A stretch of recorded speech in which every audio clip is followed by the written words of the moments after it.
Meu nome é Natasha Orestes, tenho 29 anos.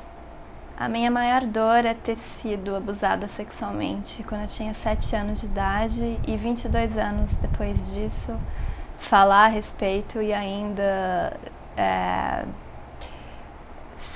essa mensagem que eu tenho para passar para o mundo ser recebida com escárnio, deboche. Essa é a minha maior dor. A minha luta é em busca de quebrar o silêncio sempre. Todos os silêncios que foram impostos para as mulheres em relação ao nosso corpo, né? Tudo que é referente ao corpo feminino. Quebrar o silêncio dos nossos desejos, das nossas angústias. Essa é a minha luta. É bastante baseada em algo que eu tive contato depois da minha gravidez, que é uma poeta que se chama Audre Lorde, que disse que o silêncio nunca vai proteger a gente. Então eu tenho a quebra do silêncio como a minha luta, a minha grande luta. Eu encontro conforto no privado, né? No campo público isso é muito mais angustiante, porque essas mulheres encontram em mim um canal, mas elas não conseguem falar para outras pessoas ainda, elas não conseguem quebrar o silêncio. Então, como a minha luta é pela quebra do silêncio, eu entendo que elas encontram em mim um refúgio, mas elas não precisam de um refúgio, elas precisam ser ouvidas pela sociedade, né? Então, é angustiante, é reconfortante por um lado, mas é angustiante por outro lado. Eu encontro todo tipo de embate que é possível se encontrar quando diferentes personalidades e diferentes mulheres com diferentes acessos a privilégios se encontram.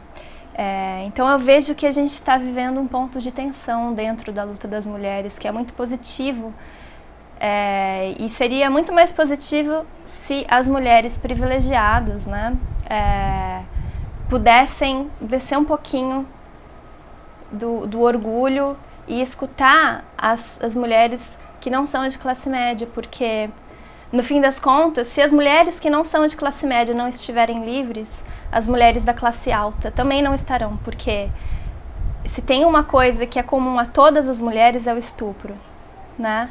E se as mulheres de classe baixa ainda estão sendo estupradas, as mulheres de classe alta ainda estão sendo estupradas. Então eu acho que esse ponto de tensão é muito importante e ele é o pior defeito, mas também a nossa maior potência. E eu acho que a partir do momento que a gente se encontrar e ver que nós somos semelhantes, não iguais, eu acho que a luta pode avançar nessa quebra do silêncio. Isso é uma tortura psicológica, né? Porque você é vítima de uma situação. Eu fui vítima do estupro. E aí eu vou contar a minha história, quebrar o silêncio. E nessa quebra de silêncio eu não posso quebrar o silêncio, porque as pessoas falam que eu não sou a vítima, que eu sou uma mentirosa, né? Que eu sou a vilã da história, que quero acabar com a reputação, a honra, né, daquele que me infringiu o crime. Então é uma tortura, né? Uma maneira de fazer com que eu continue em silêncio, socialmente, né? Se eu quebrei o silêncio, então consigo. Eu superei o medo, eu superei a vergonha, que demorou anos, né?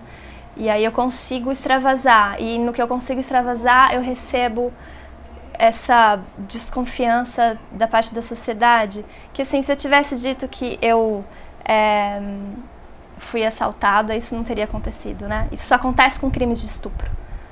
Então é como ser estuprada pela segunda, terceira, quarta, quinta vez. Cada sinal de desconfiança é uma nova violência.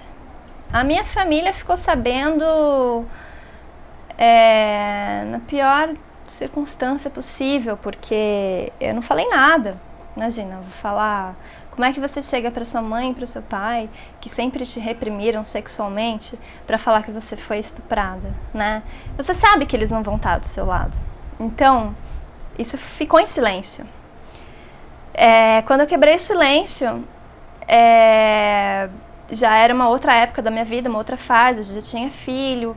Então, eu acho que teve um pouco mais de respeito, inclusive porque ficou muito nítido na minha reação física de tremores e de trauma revivido, que aquilo era que eu estava sendo honesta e eu tive o apoio do meu pai, assim. Da minha mãe eu não tive, mas eu compreendo, eu não julgo a minha mãe, porque a minha mãe também teve uma vida muito difícil e provavelmente ela se viu em mim e ela não quis ver isso. Então eu compreendo a minha mãe e não vou julgá-la por isso. A esperança é de que as mulheres comecem a ouvir umas às outras, porque se tem uma barreira que a gente precisa quebrar, que é o silêncio, o primeiro passo é que a gente começar a olhar uma para outra e quebrar o silêncio entre nós, porque a maioria das mulheres foram abusadas na infância.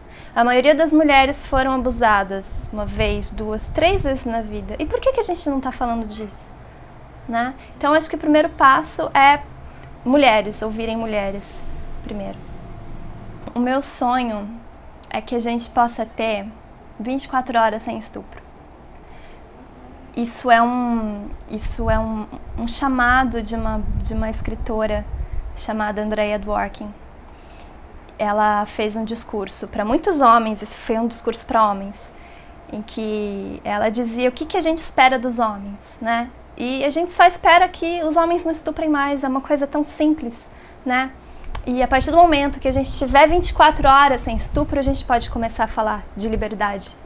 Porque não existe liberdade em um mundo que exista estupro.